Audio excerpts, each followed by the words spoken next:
die, and then so he can talk more about Asiwaju's achievement. But look, I don't want to be deflected because, look, I understand economic development, I understand development all over the world, and the first thing you secure in development is elite consensus. You secure a stable political situation order before you develop. So this talk around Enron, of course Enron was a disaster. This talk around what Asiwaju has done about education and all that does not compensate. The logic is simple. Now look, trading your religious sensibility and even survival for Northern Christians for this development that Asiwaju will give you, that is deceptive. And that's what most people will not listen to this campaign. Now, by the way, Asiwaju is not Abiola, MK Abiola. MK Abiola was an international businessman, a philanthropist, became a politician accidentally.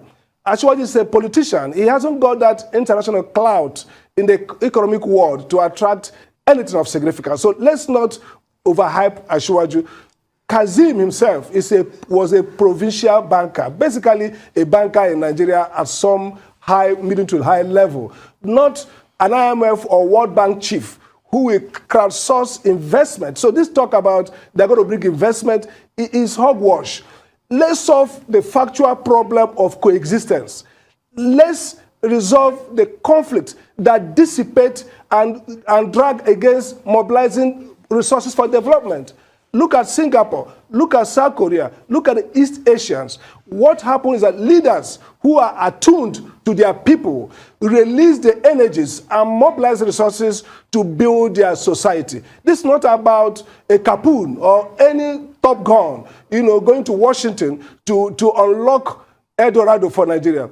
If you can't respond to the yearning of your people, if you are too self-minded, selfish, to focus on your ambition, that you don't mind plunging the country into conflagration, then are you a transformative leader?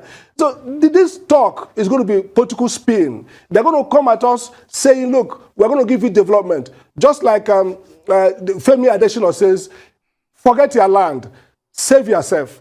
This is like an ultimatum. Guys, you have to forget your religious identity, forget your existential crisis you are facing. Just trust us to take this country to a place you've not seen before. This is political speak. It doesn't address the concrete experience of people who are trapped in violence, who are trapped, who are losing their loved one every day because of religious conflict. And by the way, Shetima, a smart guy, brilliant, was at the heart of the crisis of Boko Haram.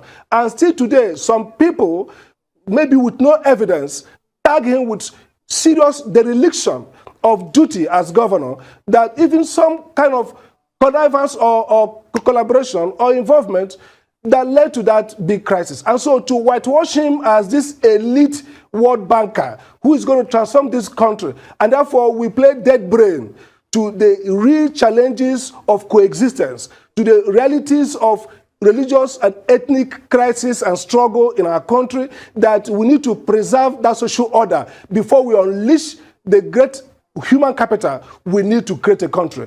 This is not time for someone to come from Washington and tell us about the recipe for economic growth. We know how to grow the economy.